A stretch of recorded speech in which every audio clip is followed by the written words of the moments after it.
Alchemy is the study of matter, energy, and consciousness. And what makes it important to us is that aspect where we talk about consciousness. We hear in contemporary science, as well as pop culture, the notion that the attitude of the observer affects the outcome of an experiment. And of course, the old wives' tale was, or saying goes, a watched pot never boils. There may be some truth to that. But in alchemy, which goes back really for millennia, I think we tend to focus mostly on ancient Egypt as the source of alchemy in the West, but it could go back much earlier, somewhere else possibly, lost in time. The notion of I as a participant in the experiment affect the outcome of the experiment, and it in turn affects me. It changes me. So in this way, matter is not dead or lifeless, but is part of a broader living landscape of the universe itself. And through it, we begin to understand who we are, our relationship to other living beings, and matter as a living being, and the cosmos itself.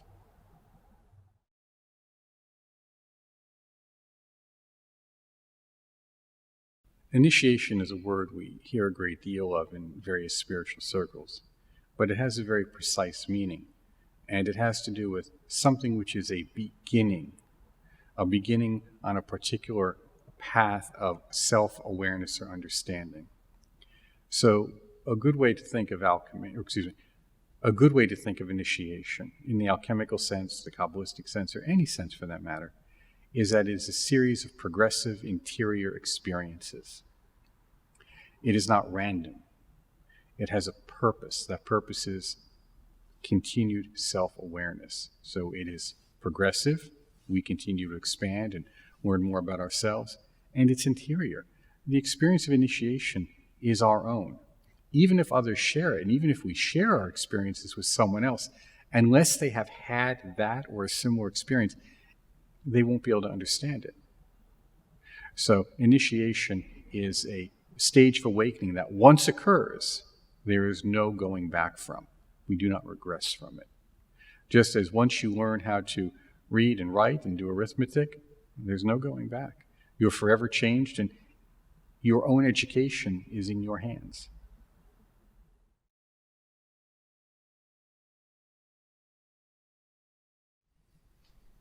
When we look at any spiritual practice, we're fundamentally asking these basic questions of who am I?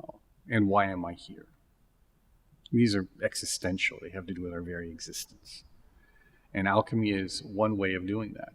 And it is a very concrete way because we're dealing with very physical things. And as I've mentioned, as have many alchemists, it is a feedback loop that develops.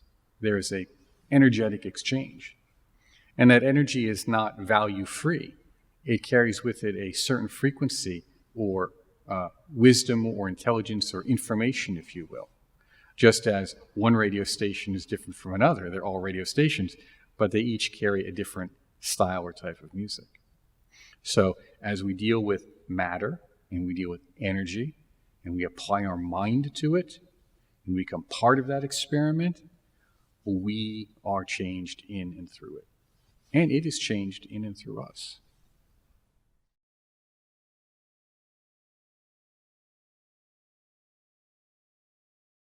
When people hear the word alchemy, one of the things they immediately think of, courtesy of Harry Potter, is the Sorcerer's Stone, or the Philosopher's Stone, as it's truly called. And there are many ideas about what this is. Some say it is purely symbolic. It represents a state of awareness.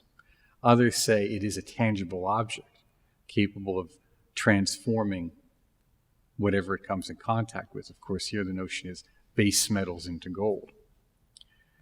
I think if we look at the records, and both which are somewhat verifiable, I say somewhat because there's always going to be room for disagreement, and what is truly myth and lore that grows out of this, we can say that the Philosopher's Stone is most likely a physical object that is produced by the adept after they have achieved a certain level of inner awakening. And that inner awakening is where they are no longer separate from what we would call themselves. They have achieved a state of inner illumination or enlightenment. Not the final stage, but a very significant stage. And this provides within them a tremendous sense of harmony. This is very important, a tremendous sense of harmony, because it is through that harmony that allows them to have a positive effect on their own physical body and on their own mental states, but also a radiance that affects those around them and the environment around them. We see in the New Testament, Jesus is walking and he says, "Who has touched me? My virtue has gone out of me." That is an example of what we're talking about here, that sense that someone is so charged energetically that someone touches them and they are healed.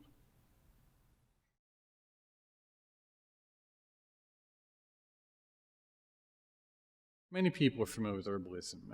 In fact, many people do it every day whenever they make tea or coffee. It's a simple infusion. An herbal product is steeped in hot water, and a tincture is made. We drink that tincture. Many people go to health food stores for various tinctures, some made with alcohol, and others made with distilled water or a combination of both. In plant alchemy, which we call spagyrics, is the technical name, we do the same thing. We take a plant, fresh or dried, and we extract its essence through alcohol, usually, and we make a normal plant tincture. However, the difference is for example, when you make your tea, you throw the tea away, or you throw the coffee grounds away. The same with a plant tincture, you throw the herbal mass away. But in spagyrics, you take that herbal mass and you use it. It's said to be the body.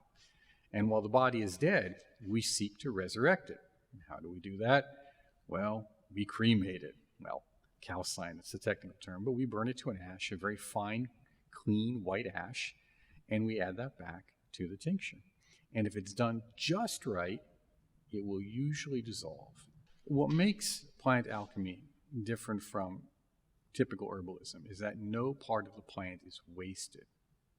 When one typically makes an herbal tincture, the plant residue is discarded, just as you would discard the tea bag or the coffee grounds after you've made your tea or coffee. In spagyrics or plant alchemy, that residue or plant is then calcined or cremated to a fine ash and is added back to the tincture. And if it's done just right, will often dissolve completely in the tincture. There are other things you can do with it. We can make what's known as a plant stone, and of course other experiments as well. But that's the key difference. No part of the plant is wasted. Everything is utilized.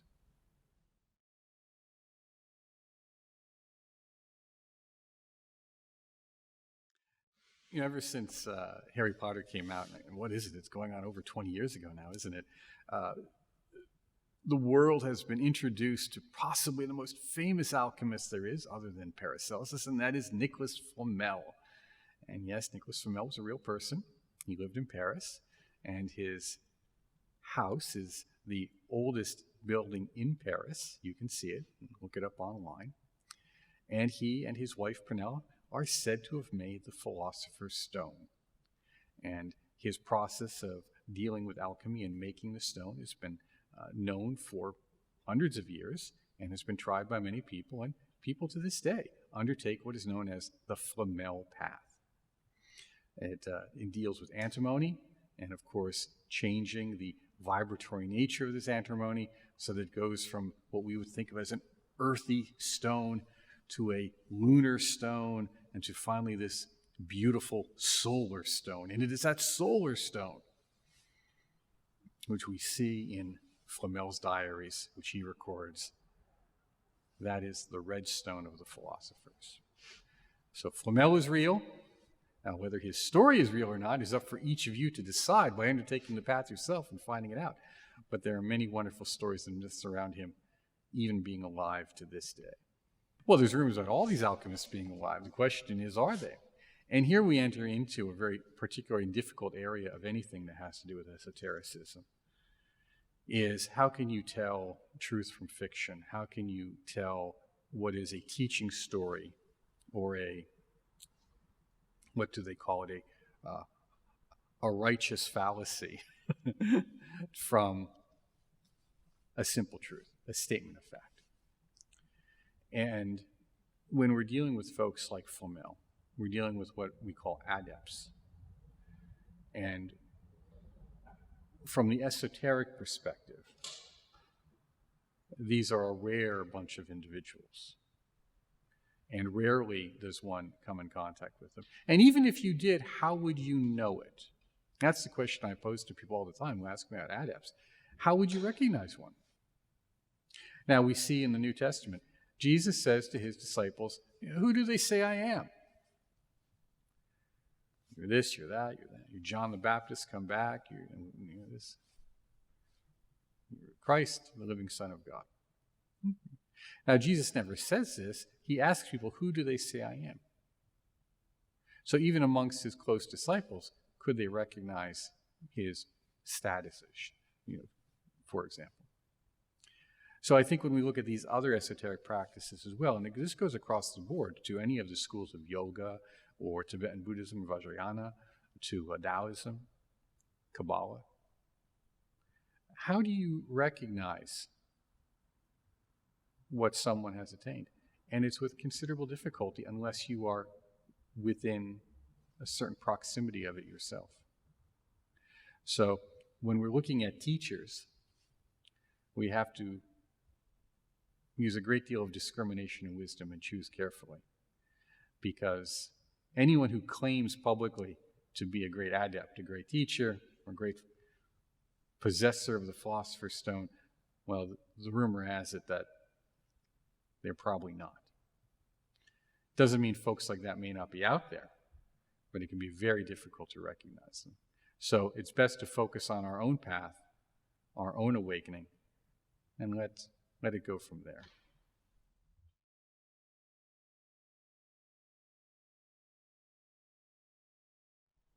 I believe it is. And I say that from what I have been told by several people very close to me. And I do believe that it is possible. I think that it is tremendously difficult because the work itself is called the great work. It's not the big easy. If it were easy, everyone would have done it. Well, maybe not everyone, but a lot of people would have. So I do believe that it is possible. And I believe that the Flamel path probably offers us the clearest and safe, being relative, extremely relative, one of the safer ways of approaching it. But of course, we have to understand too that the Philosopher's Stone is a state of awakening as well. It's principally the awakening first, then the stone second. So anything that allows us to awaken to that inner self, sometimes in some circles referred to our holy guardian angel or our inner master. Anything that allows us to awaken to that is a progression towards that awakening, or that state which we would call the Philosopher's Stone. They are not inseparable, and that's very important. They are one and the same, because we ourselves then are transformed in that process.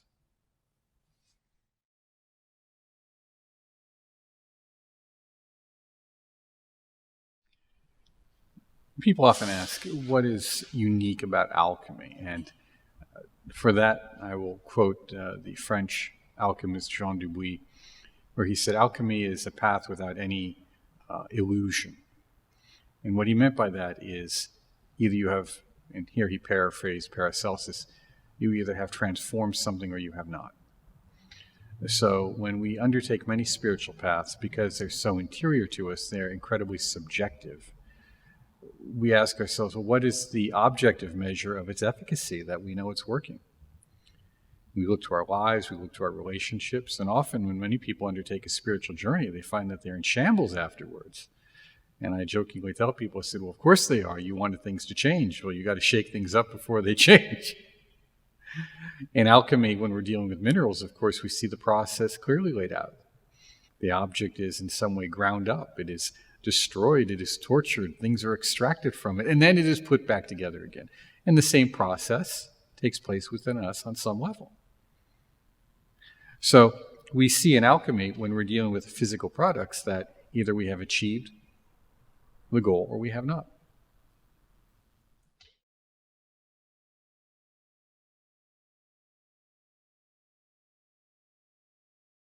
When we look at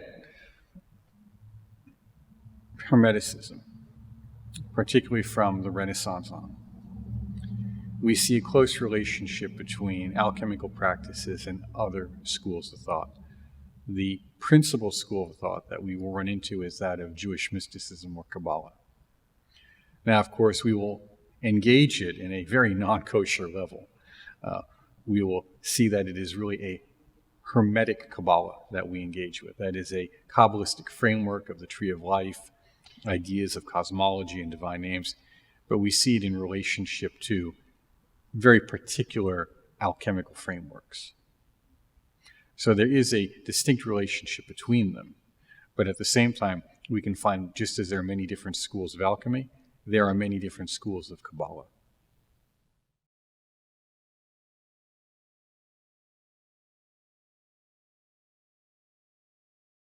Whenever we undertake a spiritual path, we're often looking for certain signals or benchmarks along the way which let us know that our work is bearing some fruit, that our efforts have been worth it.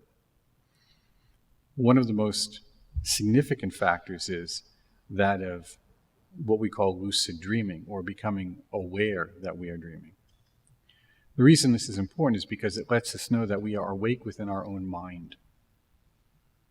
And that's what illumination is. That is what enlightenment is becoming awake within our own mind. Now, of course, many people have had the experience of lucid dreaming, and then what happens? They realize they're dreaming and they wake up. So these practices help us to stabilize that state. Well, why? Well, it's so that we can dream more clearly, dream more profoundly. What does that do for us? Well, it allows us to access deeper parts of our psyche, deeper parts of our being, which we often associate with various paranormal or psychic abilities. These are not abnormal, but these are just natural functions within our psyche, within our physiology as well. Among those is intuition. We see a greater awareness, a sudden clear knowing, as we call clairvoyance or clear seeing, of things that are about to occur or may occur in the future. Or simply, our lives become more harmonized. We're looking for something, we find it more easily. We need something to happen, it happens more quickly. Our lives in certain ways become smoother, easier, more harmonious. After a tremendous amount of effort and work, that is.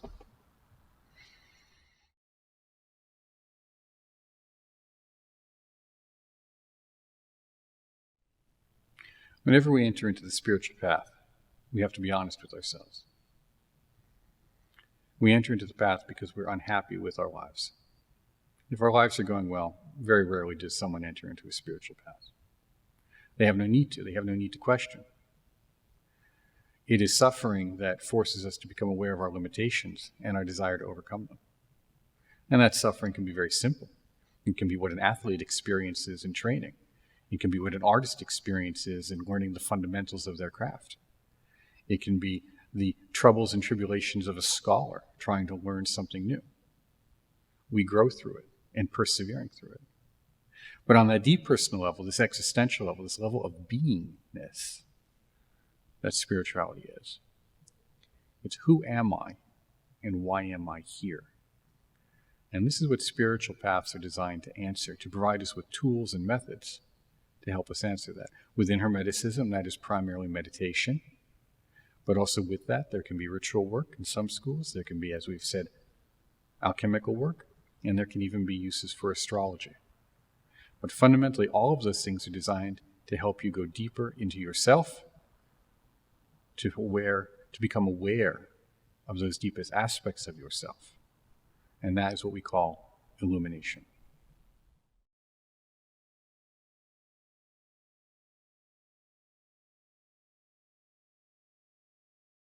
Well, Kabbalah is Jewish mysticism. And of course, many people are familiar with it because of Madonna's association with it. And years ago, I was interviewed by Guy Ritchie for a documentary that he was doing. I don't know if it's ever seen the light of day, but I have to say it was quite the experience. He was quite well informed for the interviews, and I enjoyed it a great deal. I think with that said, people are familiar with it, in that pop culture kind of way. And of course, there's the red strings that go with it and all of that. And you find those in classical German folk magic as well. You find them in various systems of folk magic. In fact, within my own family, my grandmother, when she was young, her mother used to tie one to her dress before she would go out. And I would say, was that to protect you from the evil forces, or was that to protect you from boys, to make sure it was attached when you came back? And within that framework, Kabbalah, of course, has had moments of popularity. It's always been something that has attracted those interested in esotericism, though, because it is very intellectual. For a spiritual practice, it is very mental. It requires a great deal of mental fortitude and is very bookish.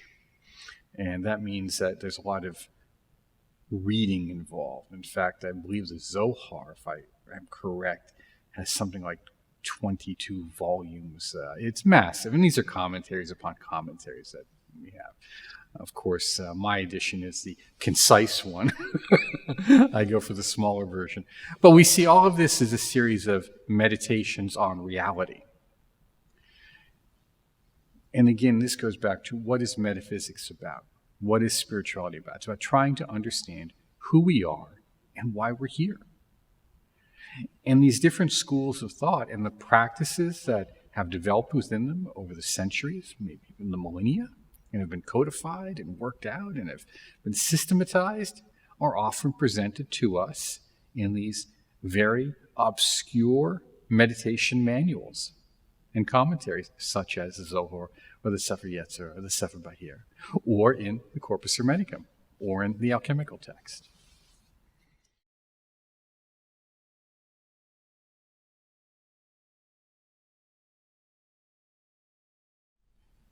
When we get up in the morning and we decide that we want to understand something like Hermeticism or Kabbalah or alchemy, and we open up our laptop and we sit there drinking our coffee, our herbal tincture of choice for the day to jumpstart us, and we Google search something, or go to Amazon or Barnes and Nobles, or whatever our bookstore website of choice is. We are inundated with possibilities and options. So much so that we may not even know what to pick.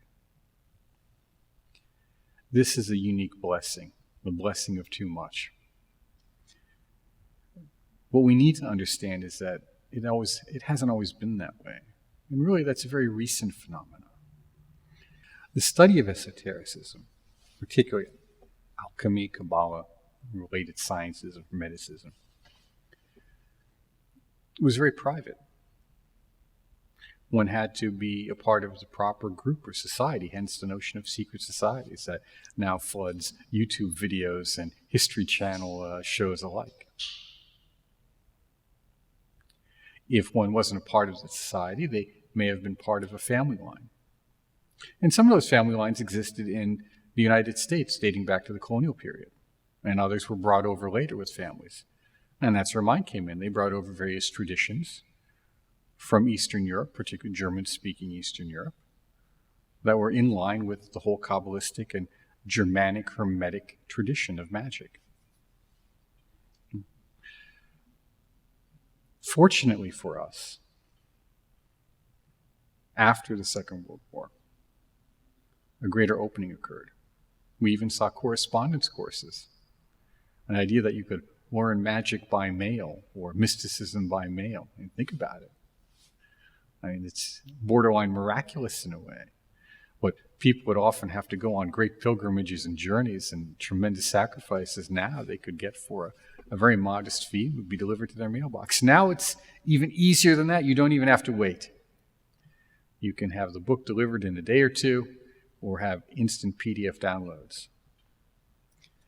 The problem with that is we have lost the notion of what it means to work, or the effort or the sacrifice involved in bringing that to us. It's often treated as a commodity. And it wasn't so recently that studying these things and being a member of these organizations, whether it was Freemasonry or various Martinisms or Templar groups or Rosicrucian groups, was a death sentence. We see among the various revolutions that took place in the 20th century, whether it be the Communist Revolution or the National Socialist Revolutions, usually within the first year or so, or even the Islamic Revolution in Iran, the first things that are shut down are these organizations. Their leaders are imprisoned, their property confiscated, and their books burned. And I've personally corresponded with many people many years ago who experienced the occupation in Europe and what that was like to practice under those circumstances. And I've spoken to people who practiced under communism and how they were able to maintain their spiritual connection. So we are in a unique time right now, and it is imperative that everyone take advantage of it, because we don't know how long this window will be open. We are under the assumption that windows open never close. But seasons change and it gets cold outside, and we close our windows again. And that's where astrology comes in. It is about the cycles of mind, the cycles of life, the cycles of awakening. So for those who are truly interested in their path, now is a unique time to take full advantage of the opportunities that are presented to them, because there is no guarantee, as there is with anything, that they will be there in the future.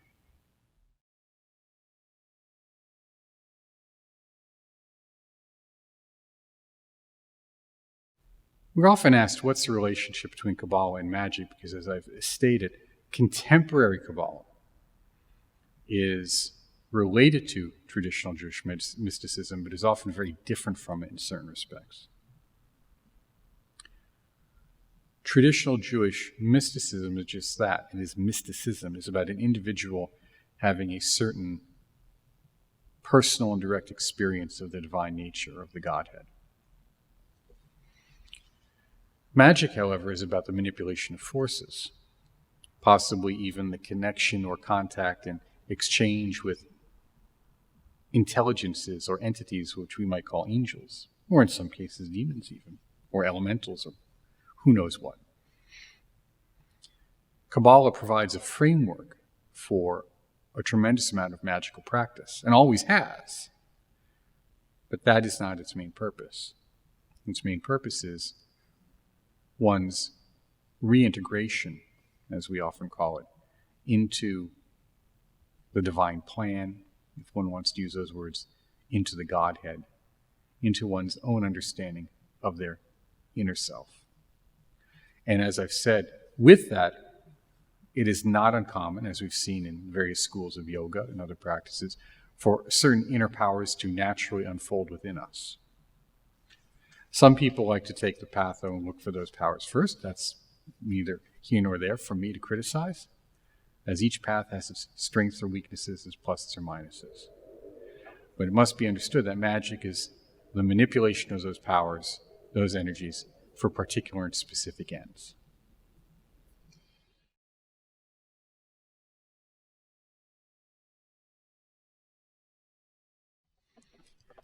In our lives, we have a variety of experiences, some of which are terribly unpleasant.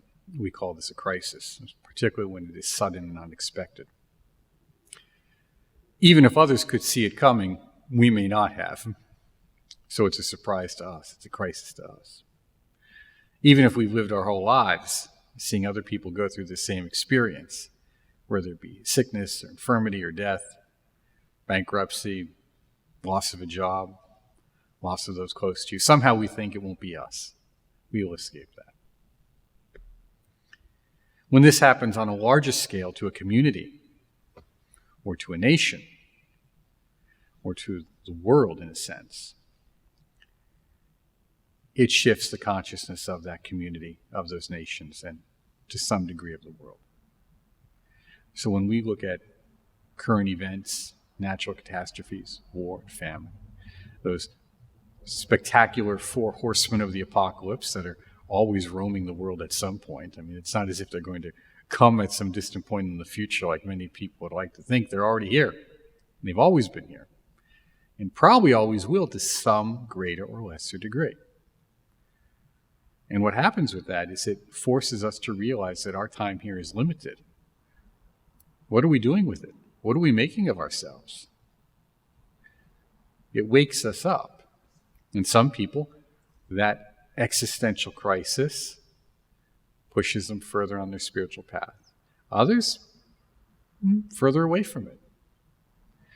So when we look at an event such as happening now in the Ukraine, many people look at it in terms of geopolitics, which is acceptable. Others will look at it in terms of metaphysics, which is acceptable. Some will look at it in terms of strictly military aspects, again, acceptable. Others, energy. But it's all of these things and more. And at the end of the day, for those of us, whether we're directly engaged in it or thousands of miles away in safety and speculation, we ask ourselves, why do we care? What does this mean? And it's because it shakes our sense of beingness. It causes us to question again who we are, why we're here, and what we're doing with our time. And of course, our mortality, so, well, what's hereafter? And of course, many people have tremendous spiritual crises. How does God allow this type of thing? It depends. It depends on your religious view, your spiritual view. Others will simply say it's karma. It's cause and effect.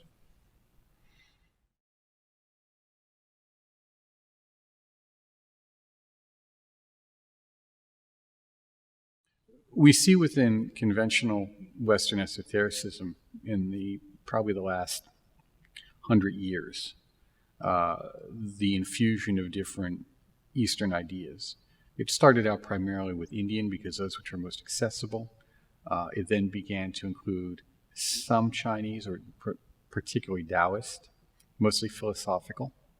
And of course, since the 60s, a widespread infusion of Tibetan beliefs, such as particularly Vajrayana, but Tibetan Buddhism as a whole, and Bon recently. Within those systems is the notion of cycles, and one of the predominant ideas within it is the idea of the yugas and the Kali Yuga in particular. The Kali Yuga is a time in which the situation of life is so difficult and so hard for many people that spiritual practice is almost unheard of.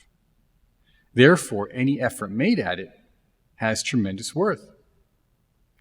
Now, when we say life is hard and difficult, we don't simply mean in terms of basic survival needs. We mean there are tremendous distractions that keep pulling us out into the world, that keep us looking out there, over there, at this, at that, rather than looking within, which is, of course, what all spiritual practice should be doing, should be looking within, causing us to go within, giving us a means to go within. So there are many people who believe that we are in the Kali Yuga, or the latter stages of it, which has a certain amount of apocalyptic appeal to it for some. And the notion here is that as the material situation gets harder and harder, that people will be forced to make a decision about their path. And that some will undertake the spiritual journey and the path inward and will make as much tremendous progress as they can, and others will not. And it is, in a sense, a separating of the wheat from the chaff. But what is important here is that as individuals, each one of us is free to make the choice as to whether we will take that journey or not, and how we will take it. That's why we have such a thing as free will. And as we journey inward and take more responsibility for our lives, we end up with greater freedom. Well, how is that? Because we better understand the consequences of our actions.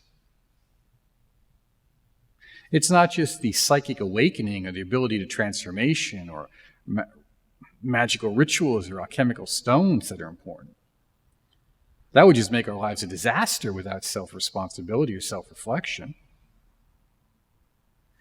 It is the ability to know and to discriminate within our thoughts, our words, and our deeds, and understand what the consequences of them most likely will be. And in the Kali Yuga, people have tremendous confusion and distraction. So it's said that the number of people on the spiritual path is actually quite few. Now, the opposite of that is the Golden Age, when spiritual practice was tremendously simple and easy. But because there was so little opposition, it was hard to make progress. So the story goes, those of us born in this difficult time, this age of iron and death, as some call it, every little bit of effort bears tremendous fruit. So whether it's a good time or a bad time, which is a moral statement, all depends on your point of view.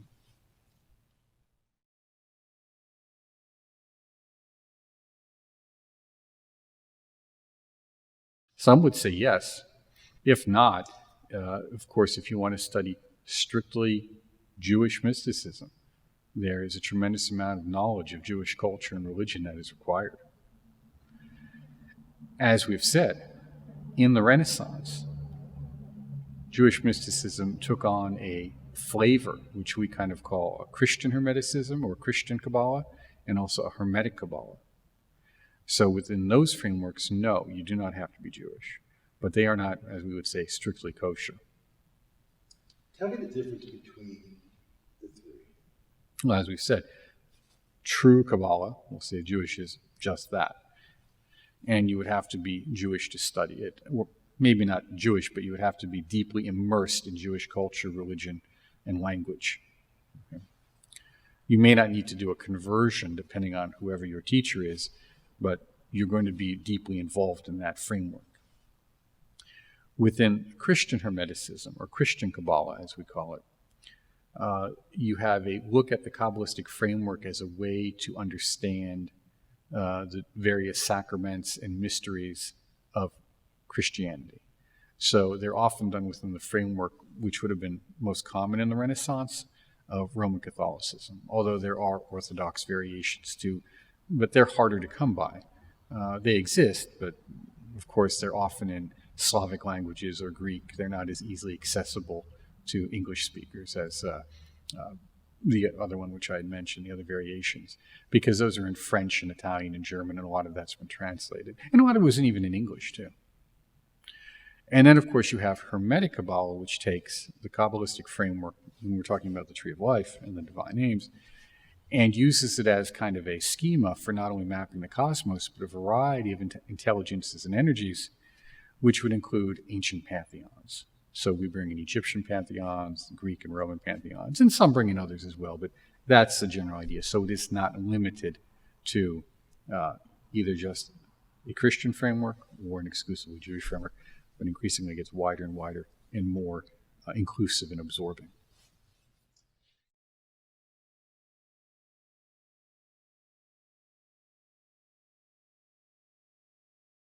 I think two reasons.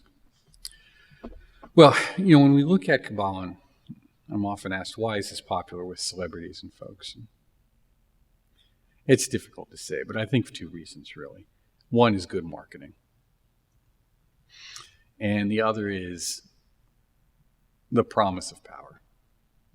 It's no secret that within Kabbalah there are various notions of these divine names or aspects of God being able to deliver certain material and magical benefits. It's always been part of the package.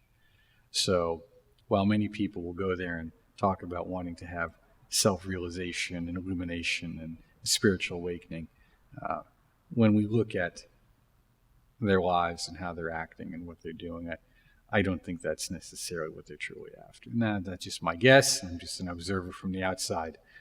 But that seems to be what attracts many people, and I don't see why the celebrity set should be any different.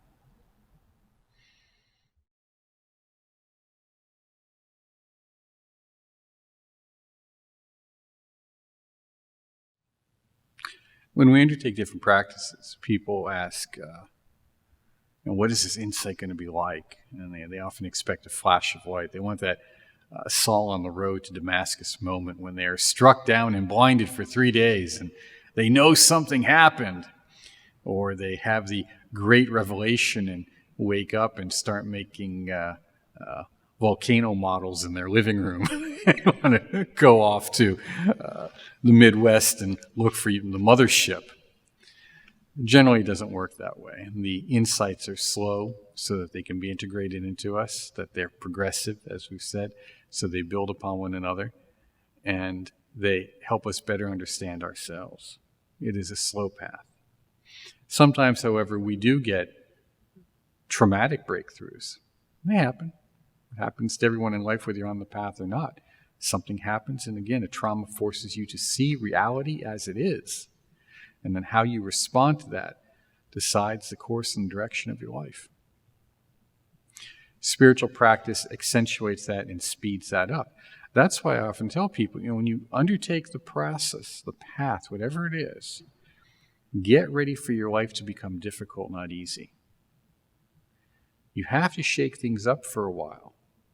You have to get rid of the deadwood. You got to get the moths out of the closet. Take whatever metaphor you like.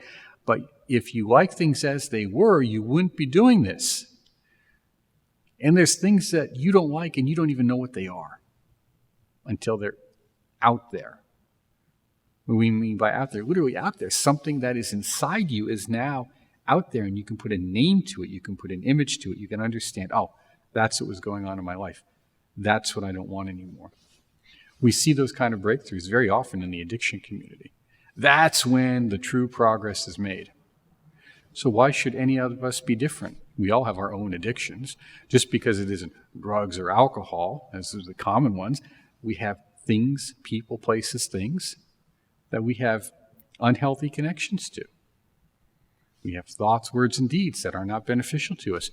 Only when they're out there, when we can identify it, can we make the conscious choice to now choose the direction we wish to go in. And that's really what spiritual practices are helping us do. It's helping us get all the goodness, if you want to use that word, all of our potential, to realize that. And it's also helping us to realize the things that are standing in the way of that happening.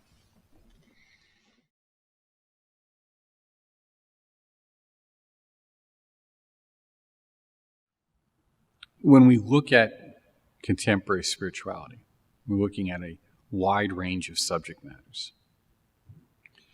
And with the explosion over the last,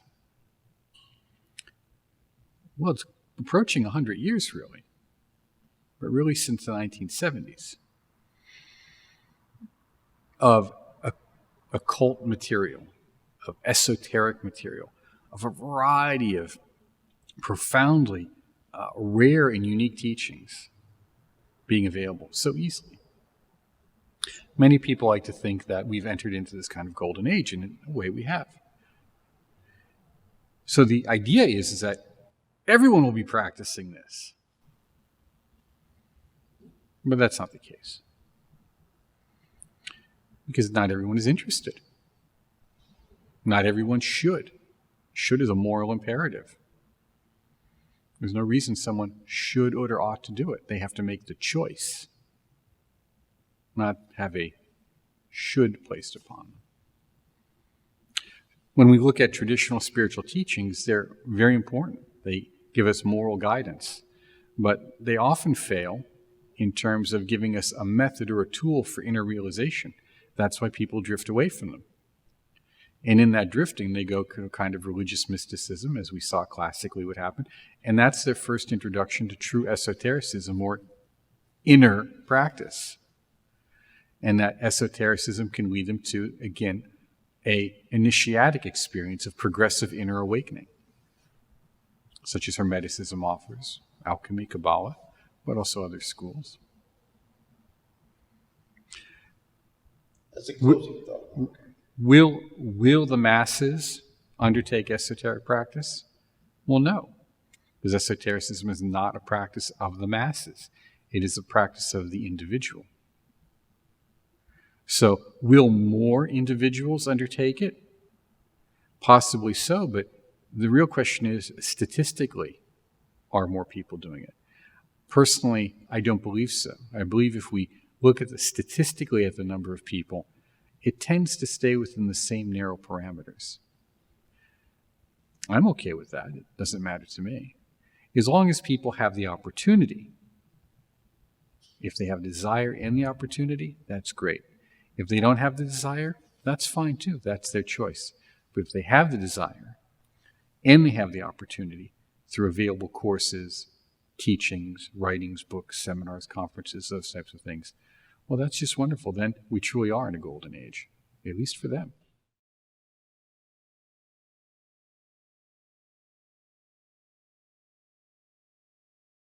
Because they're not inseparable. They happen within the individual as well as the collectivity. So, when I look at my own inner awakening and the initiatic path, many aspects of that are a recapitulation of what we could think of maybe as historical epics, psychological development, even physical evolutionary stages. A variety of ways to look at it is my point. So when we look at a teaching, that teaching may be interpreted from one view. For example, the book of Revelations of John, the Apocalypse of John. Historically, it was viewed as a commentary on the Roman Empire at the time. Others viewed it as a prophetic text predicting an event in the future. Many people look at it purely as an initiatic text. Maybe it's all three. See, we have trouble dealing with complexity. We like to boil things down to something very simple. So if my life goes through a variety of cycles of awakening, and a community can go through cycles, and the world can go through cycles, so the book can possibly be all of them. But you see, my personal cycles, because I'm undertaking practices, are speeded up, as are with anyone else who's undertaking practices. I mean, in theory, everyone, or close to everyone, will eventually become enlightened in 5 billion years if you don't do anything. I just make that number up, but you get the idea. When you undertake the path, suddenly it's, well, how long will this take? 5 years, 20 years, what? What? We speak in terms of lifetimes. Now, of course, the notion of reincarnation is deeply embedded in most of these practices, even in the ones I spoke about earlier, Kabbalah and Alchemy. So, how can we be experiencing both the Golden Age and the Age of Dregs and Darkness? Well, it's very simple. Because they're always there. It's just a matter of how strongly they're there. To someone living in a war zone, they're in a hell realm. To someone living in Los Angeles, they're in a God realm. And many people, they're hungry ghosts. They just want more and more and can never be satisfied. So, of course, where do we fit into this? There are a variety of realms. But they all have their reflection here in this world. And that's where we talk about in hermeticism, as above, so below. Just as we talk about the outer world being a reflection of our inner state, so is this physical world around us a reflection of various psychic or cosmic energies, if you want to call it that are existing right now. So at the end of the day, the world is what we make it, whether we live in a golden age or in the age of iron. The choice is up to us. And that's where spirituality comes in. The choice is always up to us.